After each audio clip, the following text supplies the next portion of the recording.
Sejam bem-vindos a mais um programa Mensagens de Luz. Estamos abordando o livro Palavras de Vida Eterna, psicografado por Francisco Cândido Xavier, pelo Espírito de Emmanuel. Sou Luiz Otávio, colaborador da Fraternidade Espírita Obreiros do Bem. Novamente conosco temos a honra e o prazer em receber Andréa. Tudo bem? Tudo ótimo, Luiz. Bom dia, Luiz. Bom dia, amigos. Estamos mais uma vez aqui para aprender mais um pouquinho com esse grande espírito que é Emmanuel e Paulo.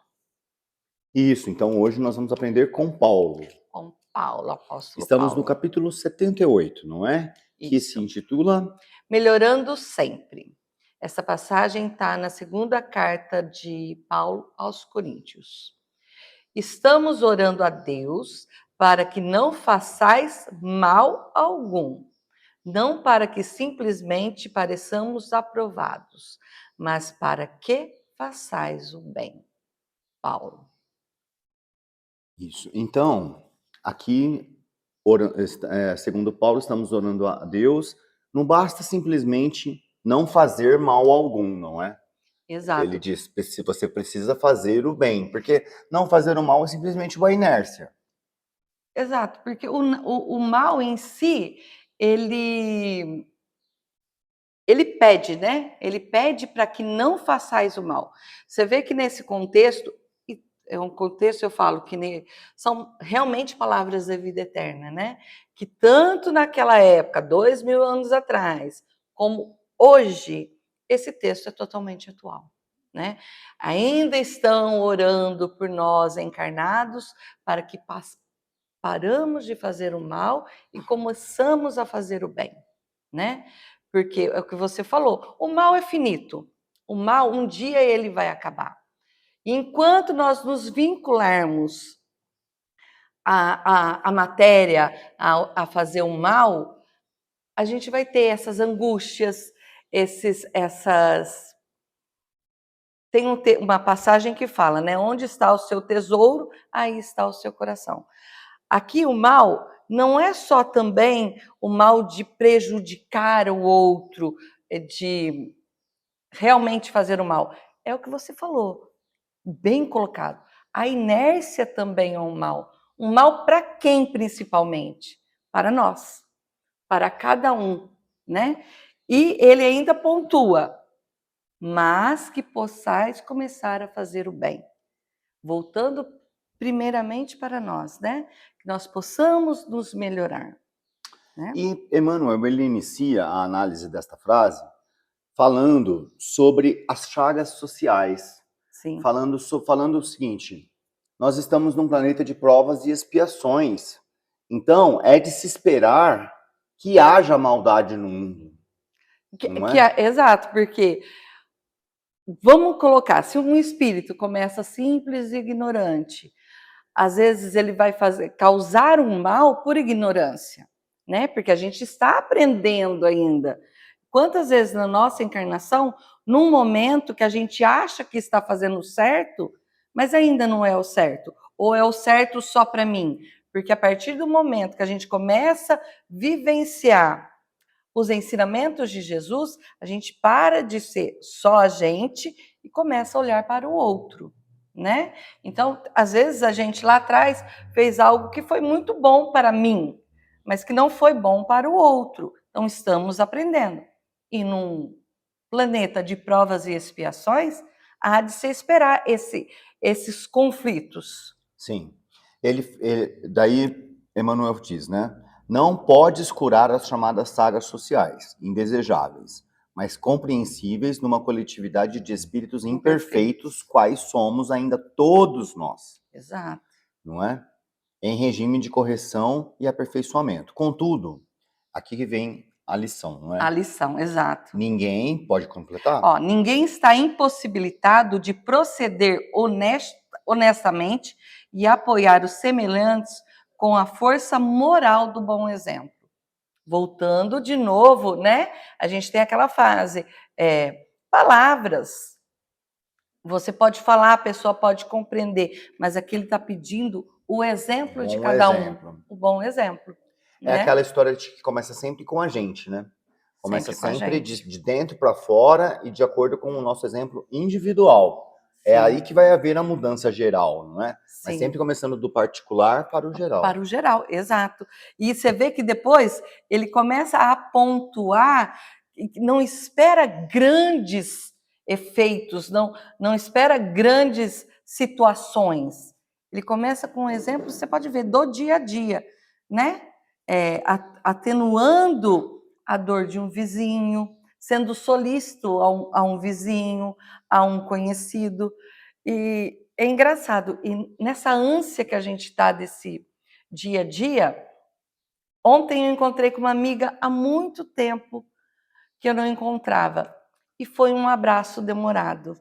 Um abraço que tanto eu precisava, como ela precisava. E às vezes, você ajudando, você está se ajudando. Mas a gente nem tempo para abraçar longamente está tendo.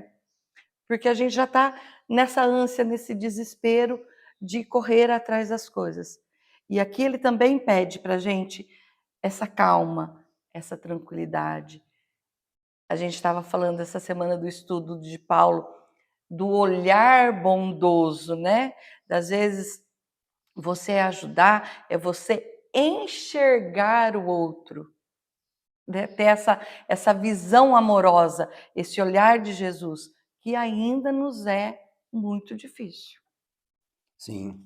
Daí então, Emmanuel, depois dele colocar, dele pontuar essas situações, né, nas quais a gente pode agir diante das chagas sociais, diante da infelicidade do mundo, que ainda é muito patente.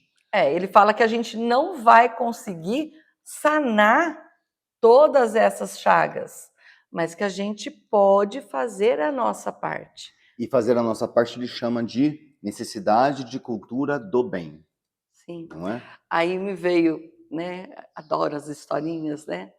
A do beija-flor, que tem aquela floresta pegando fogo, e vai lá o beija-flor no biquinho, pega uma gota d'água, sai que nem um doido lá e põe aquela gotinha d'água naquela floresta pegando fogo. Aí chega um outro bicho lá e fala assim: nossa, beija-flor, é um serviço inútil.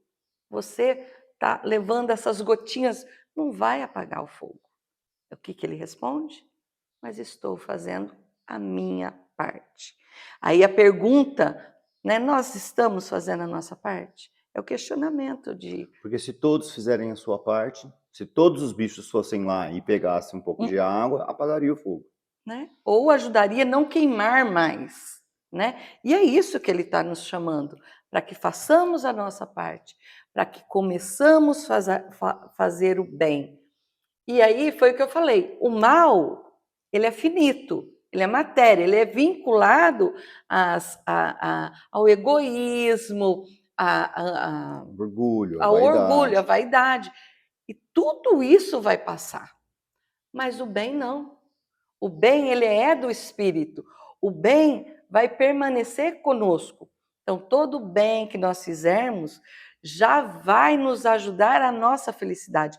Por isso que ele fala, para que começamos a fazer o bem, para que nós modificamos o nosso olhar, modificamos a nossa vivência, modificamos a nossa semeadura, né? Então, o que vimos até agora é que, apesar de estarmos vivendo num mundo de provas e expiações, em que a infelicidade impera, nós devemos fazer a nossa parte, nós devemos praticar a cultura do bem, para que assim o mundo vá se transformando aos poucos, não é? E Sim. quando todo mundo conseguir praticar essa cultura do bem, o planeta vira de regeneração.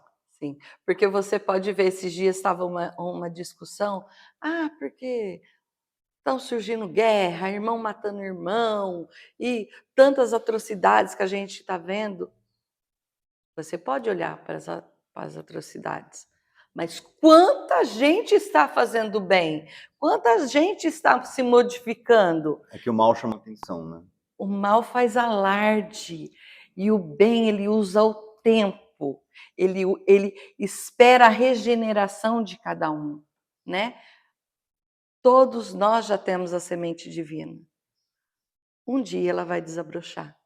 Esses dias nas palestras, né, estavam falando, é determinado, é fato que seremos espíritos puros um dia. Não tem jeito. Agora, o caminhar, o tanto de tempo que a gente vai demorar, depende de cada um, O né? livre-arbítrio de cada um. De cada um, né? Então vamos concluir com o último parágrafo, André? Vamos. Não nos é facultado corrigir todos os erros e extinguir todas as aflições que campeiam nas trilhas das existências. Mas todos podemos atravessar o cotidiano, melhorando a vida e dignificando em nós e em torno de nós. Ou seja, praticamos o bem para nós mesmos e para os que nos são próximos. Sim. Não é? Dessa maneira, a gente já vai estar ajudando a melhorar um pouco a felicidade mundial. Sim, exatamente. É do que você falou, do Particular para o geral. para o geral. Né? Andréa, muito obrigado por ter comparecido ao Mensagens de Luz e espero contar com você nos programas vindouros. Se Deus quiser, e é sempre um prazer estar aqui junto com vocês. Até a próxima semana.